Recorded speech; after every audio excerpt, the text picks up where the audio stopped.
So if you guys remember, last time we were together, we had gone through Daniel chapter 9, the opening verses 1 through 23, where Daniel was again praying. He knows that there was a captivity. He knows that the end of the captivity was coming, and his prayer gets interrupted by Gabriel. And he is now being given a prophecy. And the reason he's being given a prophecy is because he's beloved by God. And it's like, well, wait a minute, aren't we all loved by God? Sure we are. But, God gave Daniel visions of the far future, visions of what's going to happen at the end of days. And then remember also the disciple that Jesus loved, which was who? John. What is he given? Well, the entire book of Revelation, very, very clear picture of, again, what's coming. So how do we end up being beloved to God? Well, we can at least look at Daniel and John and say, well, what was special about them? John, like Mary before him, right, wanted not Jesus' mother Mary, but Martha and Mary's Mary. They just wanted to be close to God. Where did we find John? Reclining on Jesus' chest. He's always calls himself the disciple whom Jesus loved. He always wanted to be near him, even in that misplaced request to sit on his right hand and his left hand, always wanted to be close to God. So always, and then what do you know? They're revealed these secrets. Well, Daniel, again, he's beloved. What did he do? He prayed several times a day, 3 times a day. He would always, no matter who told him to not pray and to not worship his God, he would only worship his God. He didn't care about the consequences. He'd always worry about honoring God. So if you really want to be in their same category, well, do what they did. Be in prayer. And then what's the last thing? Of course, we talked about them being in the Word. Daniel believed the prophecies of the Bible. He believed it up until the day, which we're going to look at today. So let's pick up in Daniel chapter 9, verse 24. And this is one of the key passages that kind of lay out why we believe in the prophetic timeline that we believe. Much of it comes from this section of the book of Daniel. So in Daniel chapter 9, verse 24, it reads, 70 weeks are determined upon thy people and upon thy holy city, to finish the transgression, and to make an end of sins, and to make reconciliation for iniquity, and to bring in everlasting righteousness, and to seal up the vision and prophecy, and to anoint the most holy. So there are 70 weeks that are appointed unto whose people? Daniel's people, right? And who are Daniel's people? Israel, the Jews, right? So he says there are 70 weeks. And what is a week? It's a period of 7. So 70 times 7 is what we're talking about. So the Hebrew word for week is Shabua, right? It's the word we always use, Shabua. So Shabua simply means a period of 7. It doesn't mean weeks as in weeks of days. It just means 70 periods of 7. That's all we know that it means, okay? So 77s can be days, but it can also be years. And in this case, it's going to be years. So 7 things are going to happen during this 490-year period, 70 times 7. So what are the things that are going to happen that concern Daniel's people? Well, if it's 70 weeks that concern Daniel's people, it really has very little to do with the Gentiles. It has everything to do, again, with Daniel's people. And this is one of the reasons you cannot take the Bible and make it fit with replacement theology. God made it clear that there are 70 weeks of years that have to do just with Israel. That doesn't mean the Gentiles aren't there. It just means that these 70 weeks are specific to them. Because God does not leave prophecies unfulfilled. He does not leave promises unfulfilled. He fulfills them. So what are the 7 things we can expect to be completed in the 70-week period? Well, number 1, finish the transgression. So somehow the transgression has to finish, and the next one is the end of sins. Sins have to be ended, okay? Make reconciliation for iniquity. Have to pay for all these sins. Some peace needs to be made because of the sins. Bring in everlasting righteousness. A kingdom has to be there that is truly righteous. Unfortunately, that's not the kingdoms of the world today, right? Then he says to seal up the vision, to complete everything that was spoken about, to seal up the prophecy. So all the prophecies we have need to be fulfilled. And then finally, to anoint the most holy. Now, if you guys remember from David and from Saul, when someone's anointed, they are completed by being put on the throne. So all of this stuff is going to be done. Now, who wants to make the argument that every prophecy in the Bible has already been fulfilled? Has all these things been sealed up? Has Israel repented as Jeremiah prophesied that they would? We read about that last week. Is Jesus already ruling on the throne of David? Is he already anointed king over Israel? Now, these things are yet future. But again, even though they're still in the future, they're still in this 490-year prophecy given to Israel, the 70-week prophecy. So there are still things today that need to happen to fulfill the covenant with Israel, because the nation of Israel has not turned back to Jesus yet. He says he's going to end sins, right? Have the people of Israel all turned back to God? Because that was specifically dealing with Israel. No, we know many people in Israel who have not yet turned to God. He's supposed to complete that covenant. And only when they accept him as their king and their Messiah, he says he will remember their sin no more. So their sin was paid for on the cross, just like our sin was paid for on the cross. But they have yet to receive it as a nation. So in Jeremiah, going back to chapter 31, and Jeremiah 31 through verse 33 to 34, says, "But this shall be the covenant that I shall make with the house of Israel. After those days, saith the Lord, I will put my law in their inward part, and write it in their hearts, and will be their God, and they shall be my people. And they shall teach no more every man his neighbor and every man his brother, saying, Know the Lord." So they're not going to preach to one another to know God. "For they shall all know me, from the least of them to the greatest of them, saith the Lord, and I will forgive their iniquity, and I will remember their sin no more." So he's saying specifically with Israel, every one of them who survives till the end of this 490 years will know God. Is that true today? No, the vast majority of Israel today is atheistic. They are not religious at all.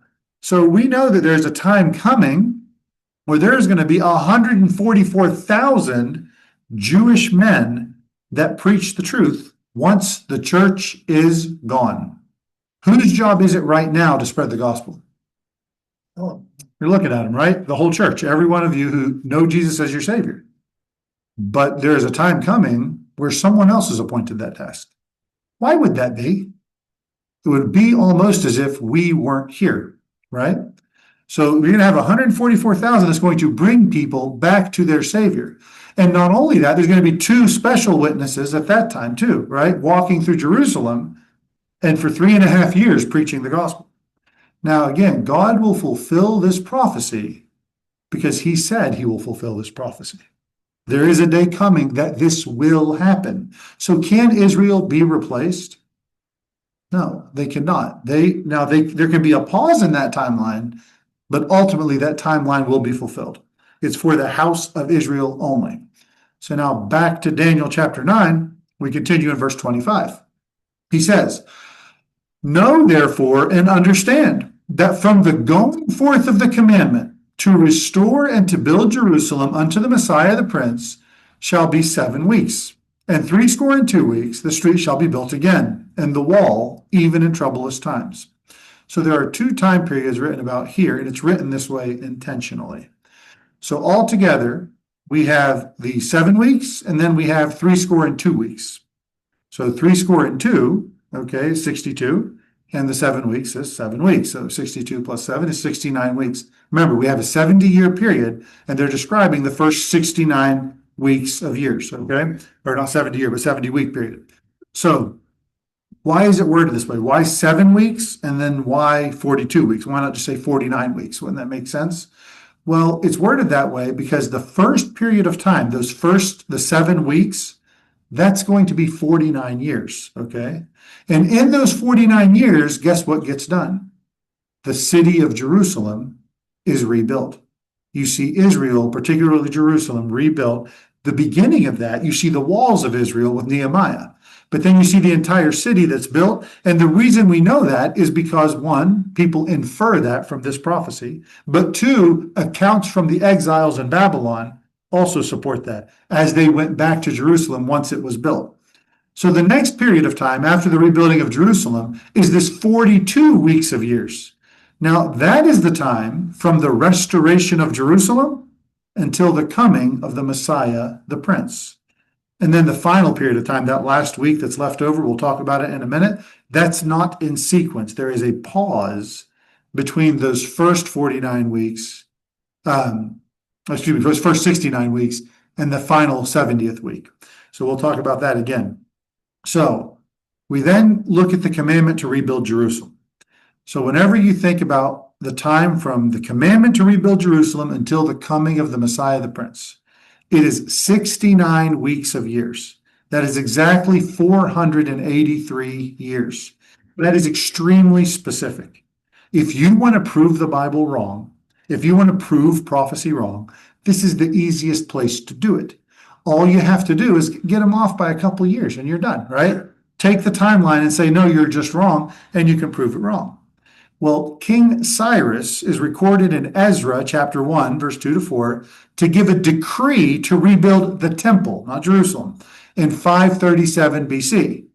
Darius in Ezra chapter 6, verse 1 through 5, and then 8 and 12, he gives another decree to rebuild the temple.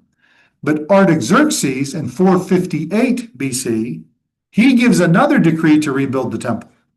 But the temple, again, is not Jerusalem. 13 years later, in 445 BC, Artaxerxes gives a decree, the commandment, to rebuild the walls and streets of Jerusalem. And this triggers the timeline of this prophecy. Because remember, we have an exact time when supposedly the Messiah, the Prince, will come in and be cut off. Okay? So if you get to extra biblical sources like Ptolemy's canon, the Babylonian astronomical diaries, and then business tablets, they put Artaxerxes Longimanus, the guy who gave this decree, his reign at 465 to 424. And in his seventh year of his reign, again, would be 458 BC. I know you don't care about these numbers, but the 20th year of his reign, when he gave this decree, would be either 445 or 444 BC. It's right, one or two of those years, nobody knows exactly for sure. And it's dependent on whether you use the Jewish calendar or the Persian calendar. One of them says 445, one of them says 444. So Nehemiah chapter 2, verse 1, it says the request when he wanted to rebuild the Jerusalem, it was the month of Nisan in the 20th year of King Artaxerxes. So we know now the month that it was written in and the year it was written in. It was decreed. So he specifically granted letters to rebuild the walls of Jerusalem. So the decree goes out. If you use the historical 360-day calendar and you calculate how that would travel through all of history, that leads you up to Nisan, okay, again, probably 32-ish AD, that Jesus Christ comes in on the 10th of Nisan. He rides in on his donkey, right? Whenever they're all praising Hosanna, blessed is he that comes in the name of the Lord, happens to be exactly 483 years after that decree went out. Not a week before, not a week after. Now, it doesn't give us the exact date of the decree, but we certainly are within a week of it, right? And again, is that not the biblical pattern? Because remember in Exodus, whenever the people of Israel moved to Egypt, what day did they leave? Does anyone remember? The exact same day they went in, 400 years later, right? So that's actually 430 years technically. In Exodus 12:41, God actually keeps those dates very specific, right? So they were calling him the king as he rode into Jerusalem. Why was he willing, by the way? Do you know how many times before that people were trying to call Jesus the king? There were many times they tried to make him king. Why is it when he rode in that time and the people, the Pharisees, are like, come on, man. The priests are like, please tell him to stop doing that. And he's like, no, I'm not going to tell him to stop doing it, because even if I tell him to stop doing it, the rocks will cry out. Why is it that he accepted worship as the king then, but wouldn't accept it before then? Because of the joy that was set before him. Okay, the joy that was set before him, but they could have crucified him anytime, right? They could have made him king, or they could have rejected him and crucified him. Why did he accept it then?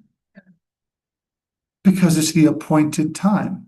Because he was fulfilling to the exact day the prophecy of Daniel. How seriously do you take prophecy? I said this before. When he says, I'm going to reign 1,000 years, what do you take that to mean? 1,000 years, right? Jesus made it clear he had a very set time that he had to ride into Jerusalem. He repeatedly said that if his hour had not yet come, he can't go yet, right? So in John chapter 6, verse 14, as an example, he says, Then those men, when they had seen the miracle of what Jesus did, said, This is of truth the prophet that should come into the world. When Jesus, therefore, perceived that they would come and take him by force to make him a king, he departed again into a mountain himself alone. Totally different story. In John chapter 7, verse 28 to 31, says, Then cried Jesus in the temple as he taught, saying, You both know me, and you know whence I am. Am I not come of myself? But he that sent me is true, whom you know not. But I know him, for I am from him, talking about God. And he had sent me. Then they sought to take him, but no man laid hands on him, because his hour was not yet come. They couldn't make him king when they wanted to, and they couldn't kill him when they wanted to. It was only when he wanted to. Even when his brothers in another place in John told him, Hey, aren't you going to go down to the festival? Declare who you are. Declare, at the feast. And he's like, My time has not yet come. You're of this world. I'm not of this world. Right? So he had a very specific day when he was going to enter in on a donkey. And he intentionally performs it. So he rides in while what is happening? The Passover lambs are being killed. They're being selected to be killed on the Passover, right? He rides in as they're inspecting him. The priests are over here inspecting all the Passover lambs. Absolute symbolism, of course, as we know. He is our Passover lamb. And he is buried during the Feast of Unleavened Bread, and he rises again on the Feast of First Fruits. Coincidence? Obviously not. God had all this ordained and planned from many times before. Now here's good. Because you're confusing me about all these dates and the sevens and all that. And so I had to put it into chat so it can organize it for me and get this. This is what it says. Okay, all right, seatbelt on. We'll do all of it cleanly, in order, and without theological whiplash. And by the end of this won't feel mysterious anymore. It'll feel engineered. It is engineered. It's true. It is engineered because God engineered every ounce of it. That is awesome. Now, here's the scariest part about this for people who don't take Bible prophecy literally.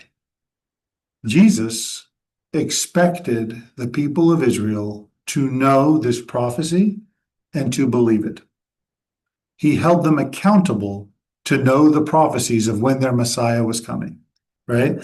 They should have taken it seriously without spiritualizing it. How do I know this? Well, in Luke chapter 19, verse 41 to 44, it says, When he was come near, this is right after all this entry, right? He beheld the city and wept over it, saying, If thou hadst known, even thou, at least in this thy day, this is your day, this was the day, the things which belong unto thy peace. But now they are hid from thine eyes. For the day shall come upon thee, that thine enemies shall cast a trench about thee, and compass thee round, and keep thee in on every side, and shall lay thee even with the ground. Your whole city is going to be wiped out. And thy children within thee, and they shall not leave in thee one stone upon another, which is exactly what happened to the temple and, of course, the city. He says, why? Because thou knewest not the time of thy visitation. How seriously do you take prophecy? I have met many Christians, and I'm not being judgmental of their faith. I believe that they're saved. But whenever you start to discuss prophecy, they don't want to talk about it. They don't want to hear about it. They have no interest in it. I would say that it's actually a very important part. It is a huge part, not just of the New Testament, but of the entire Bible. And God wrote us this letter for us to understand. Doesn't mean everything's easy to understand, but we're still responsible to study it and to learn from it and to grow with it, right? So do we, like Daniel, take it seriously and then believe that God's going to do what he said he was going to do? Or are we going to be like Israel did when Jesus first came to them and not know the day of our visitation? So if we take it seriously, let's see how we can apply these next few verses. So verse 26 of Daniel, chapter 9. He says, and after 62 weeks shall Messiah be cut off. Oh my goodness. Okay, so now we are at the 69th week of years, and the Messiah will be cut off, but not for himself. And the people of the prince that shall come shall destroy the city and the sanctuary, and the end thereof shall be with a flood, and unto the end of the war desolations are determined. And he shall confirm the covenant with many for 1 week. Okay, we now see from the beginning of verse 27 that the final week happens once this false prince, this prince that shall come, has destroyed the city. Well, how much time does it take between the time the Messiah is cut off, not for himself, and the coming of the Antichrist? Well, this is a proof that there's a pause here, because he tells us right here in verse 26 that the people of the prince that shall come after the 69 weeks of years, they're going to destroy the city and the temple. Well, that didn't happen until 70 AD, right? So Jesus died in 32 or 33 AD. This is the temple and the sanctuary, the temple and the city were not destroyed till 70 AD. That tells you that final week of years is sometime long after Jesus' death. We are still in that pause between the 69th week of Daniel and the 70th week of Daniel. Are you following me, or do I need to go through that again? Okay, so we're in this pause. This is the exact timeline of prophecy. You want me to go through it again? I'm sorry, go ahead. I'm going to try to break it down a little bit more. Go ahead. I understand we're in the 69th, moving into the 70th. We're in between them now. In between them, but nowhere does it ever say how long the period. It does not say how long it is, but it does tell us what marks the beginning of it. So that's the one thing we have, right? So just again, to summarize it all, just to make sense, God tells Daniel through Gabriel, there are 70 weeks that I am going to deal with Israel. There are 70 weeks that I have appointed that have to do with Israel, right? The first 69 of them will continue on until the Messiah is cut off. So the first 69 weeks ends when Jesus is killed. That's where we're done. The final week is when this prince enforces a treaty or a covenant with Israel. So all we know right now is that prince has not yet come and Jesus has been cut off. So we are now in between the 69th week and the 70th week, where God is directly dealing with Israel based on these prophecies. Does that make sense? So we're somewhere in between there. That's all that you have to know so far, okay? So once the Messiah came in with his triumphal entry, he's cut off. But do you notice he's not cut off for himself? He is cut off. He is killed for all of us. He's killed for others, right? Those who are not himself. So, yeah, go ahead.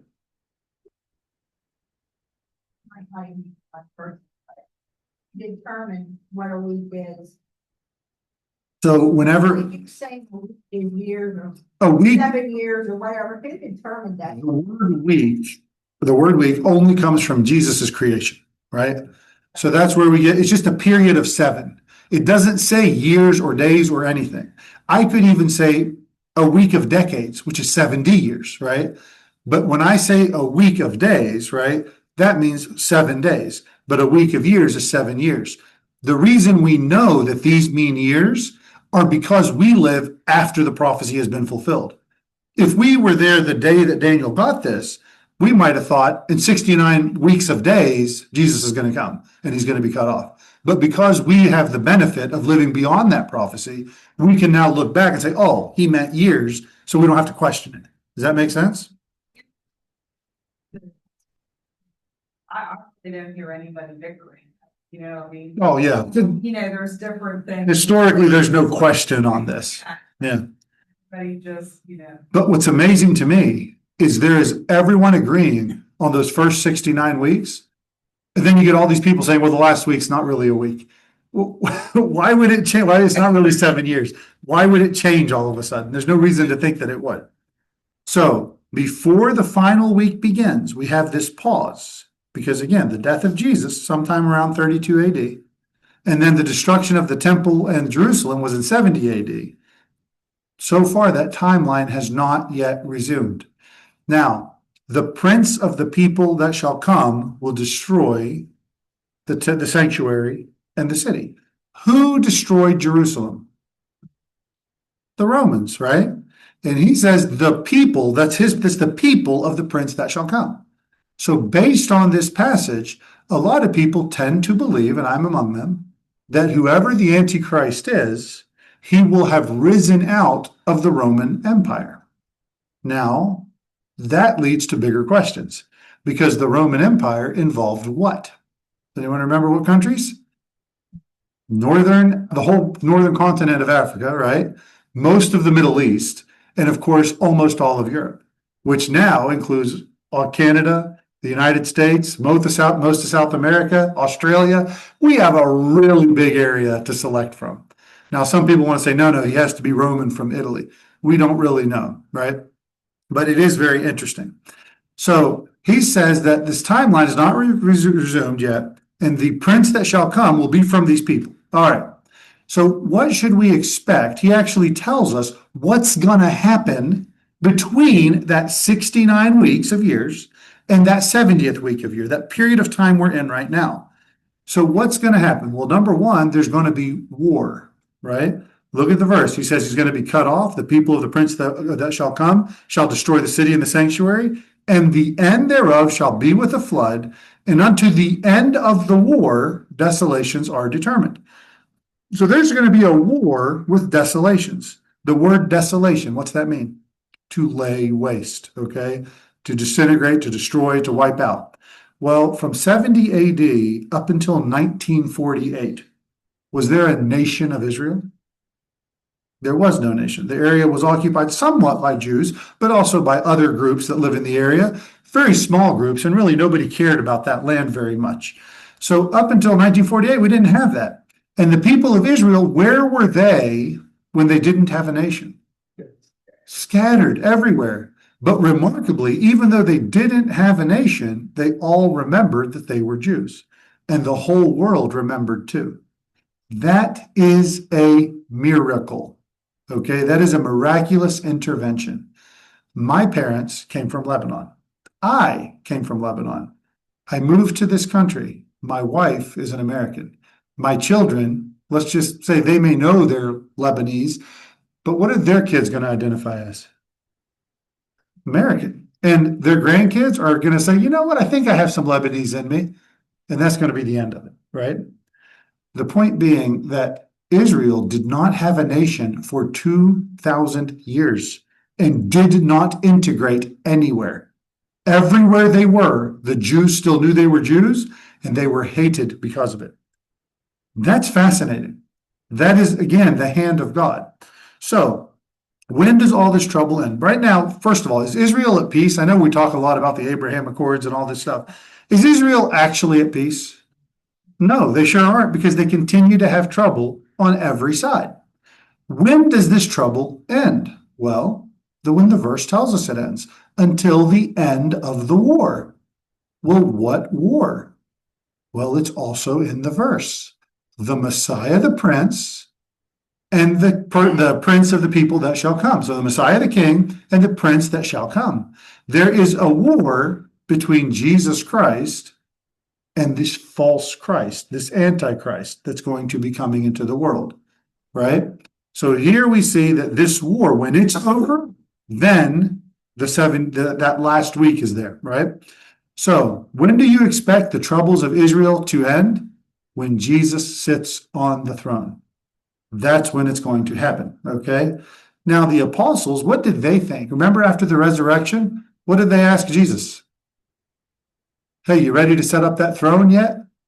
They thought they were there. They said, this is perfect. Just come on back now. You were killed. Great. We missed you for a few days. Now you're back. All is well. And what does he say in Acts chapter 1, verse 6? They say, when they were therefore come together, they asked of him, saying, Lord, wilt thou at this time restore again the kingdom to Israel? Did the apostles expect a physical reign of Jesus Christ on this earth? Yes. Did Jesus say, oh, you misunderstood, I meant it spiritually? Is that what he answered? No, he answered like this. He said to them, it's not for you to know the times or the seasons, which the Father has put in his own power. I'm not giving you the date of when this starts. This is God's choice, not yours, right? But you shall receive power after that the Holy Ghost has come upon you, and you shall be witnesses unto me both in Jerusalem and in all Judea and in Samaria and unto the uttermost parts of the earth. Paul later reveals the reason for the delay in Jesus setting up his kingdom. It's the mystery that he calls the church, the mystery of the church, which has a completely separate origin than Israel and has a completely separate purpose than Israel and a completely separate destiny.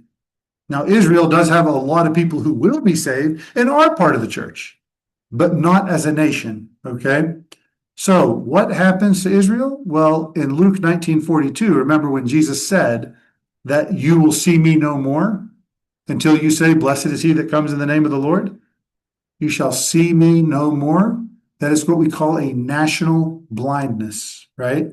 Do you remember Paul talks about this blindness where they will not see God, even though the evidence, they'll not see Jesus, even though he's right before them, right? It's because there is a time that we are currently living in that is this pause between these two periods of time, and it's called the time of the Gentiles. In Romans 11, verse 25, Paul talks about this. He says, for I would not, brethren, that you should be ignorant of this mystery. Don't miss this. Don't miss this. You got to be educated about this. This is Paul talking. Lest you should be wise in your own conceits. Don't you look down on Israel, right? Don't be wise thinking that you know something they don't know. He says, the blindness in part has happened to Israel until the Gentiles are full, until the fullness of the Gentiles be come in. Until we have completed a separate period of time where God is working with the Gentiles, then Israel's blindness will be removed. So there is 1 week left, 1 week of years, 7 more years left after the fullness of the Gentiles, according to Paul, right? That's when the blindness is going to be removed. So today, we haven't seen the spiritual blindness lifted off of Israel. Not yet, anyway. We're hoping, we're praying for it. We're praying for the peace of Jerusalem, but we have not seen that. And we have not yet seen the Antichrist who has enforced a covenant with Israel. And by his peace, he has destroyed many. We have not seen that. And we have not seen the physical throne of Jesus Christ set up since the time of the apostles. It has not happened. So, what more do we know about this final week and this coming prince? Let's see in verse 27. It says in verse 27, and he, the Antichrist, shall confirm the covenant with many for 1 week. And in the midst of the week, he shall cause the sacrifice and the oblation to cease. For the overspreading of abominations, he shall make it desolate, even until the consummation, and that determined shall be poured upon the desolate. Okay, so now we're looking just at that final week of years. Now, you're going to hear me many times when we read Revelation or other places saying this last 7-year period that is after the fullness of the Gentiles is called the tribulation. And halfway through that, whenever he breaks the covenant, there's going to be something called the abomination of desolation. And that's what's going to lead into the last 3.5 years of this 7-year period that's called the Great Tribulation. So, this Antichrist or this prince that shall come, all these different forms we have for him, he is going to come and enforce a covenant, confirm a covenant, okay? Now, the wars continue till the end. Just as history has told us, Israel is always at war. Even when they're not at war, they're at war. Some terrorists are plotting, something is happening, right? And so this man shows up and promises Israel peace.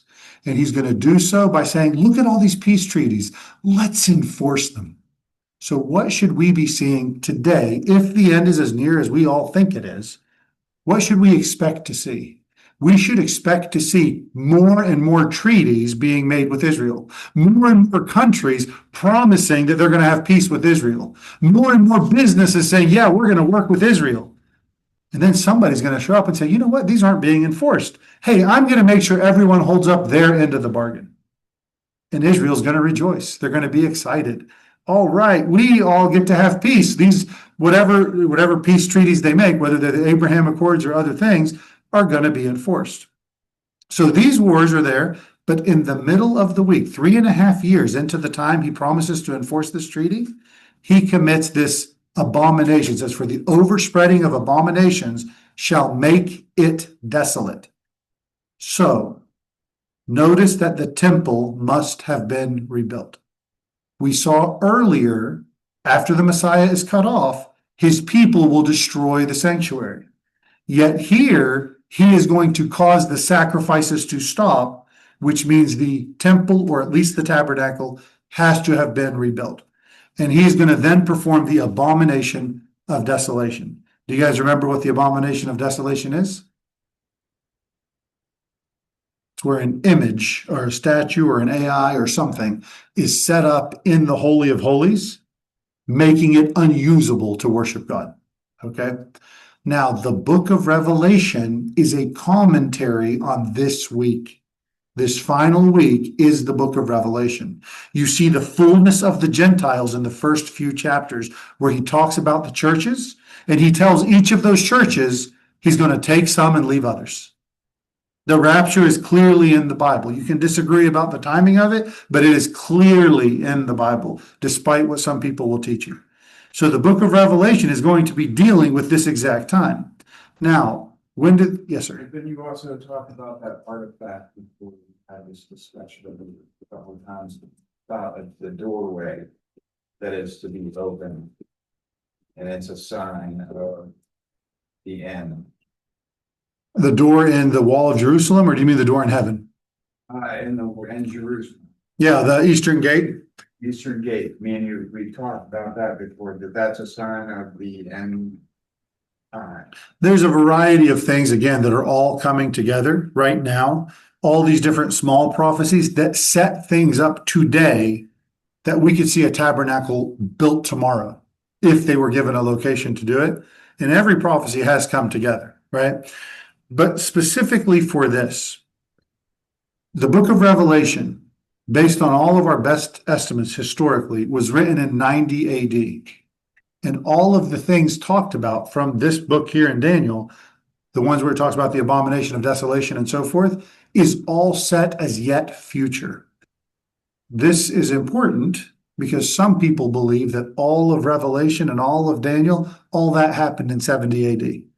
That's a view called preterism, that Jesus has already returned, the second coming is over, and look around you, we're in paradise.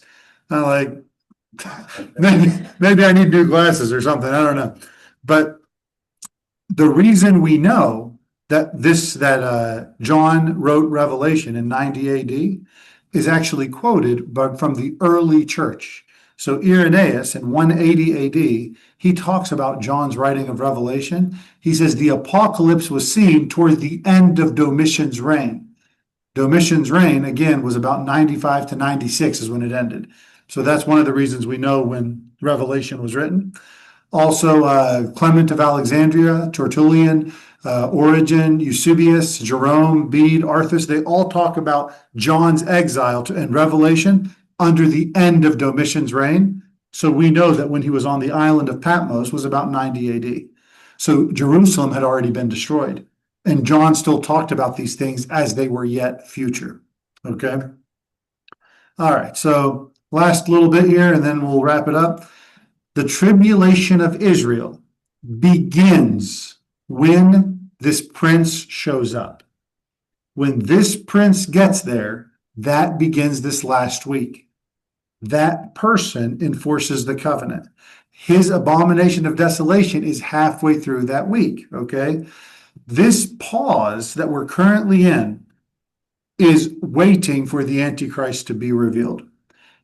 What is the other phrase for the tribulation given in the Old Testament? There's another name given to it. The time of Jacob's trouble. So does God somehow forget about Israel? Is replacement theology a thing? God doesn't think so. And I'm going to stick with God on this one. He believes there is a time coming because he's the one who wrote the book. He knows history. He knows the end from the beginning. So all these people who want to talk about replacement and Israel's time being over and we're the new Israel, we get all their promises, which are major denominations that hold this view. That is not a biblical view. And we know from Thessalonians, from the letter to the Thessalonians, which we've talked about, that the revealing of this Antichrist happens at the rapture. Because they were worried. Again, go back and look at it. Take your time with it. Go through chapter 2 of 2 Thessalonians. And they were all worried they missed the rapture. And he's like, don't let anyone concern you with that. That day cannot come unless there be a great falling away and the man of sin be revealed. And as you go through the chapter, you see that he says that only once that restraining force is removed can that Antichrist be revealed. Something needs removed, so stop worrying that you missed the rapture, because look, there's no Antichrist. If you had missed it, you'd have seen this man of sin, but you clearly didn't miss it. So keep that in mind. I know that was a lot. Good luck going back to sort that out. We'll pick up with chapter 10 next time. Any questions, comments, anything on this so far? I have some chats here. Let me see what they were. Okay, so online. Let's see. If Satan is bound, yeah, good point. If Satan is bound now, his chain is too long. So AD does not mean after death. Actually, he wrote it down for you. AD, some people said doesn't BC mean before Christ, and AD mean after death. The Anno Domini, which means the year of our Lord, means the years since his birth. Now, because we have different calendars, some people aren't sure if Jesus was born at 0 or if he was actually born at 2 BC or somewhere around there. So we don't know exactly what that is based on our modern calendar, but based on ancient calendars, they were right on top. Okay, well, very good, guys. Any other comments, questions, statements? Date, it's Trump's brother. Sure, could be. All right, well, let me, Son-in-law. you know.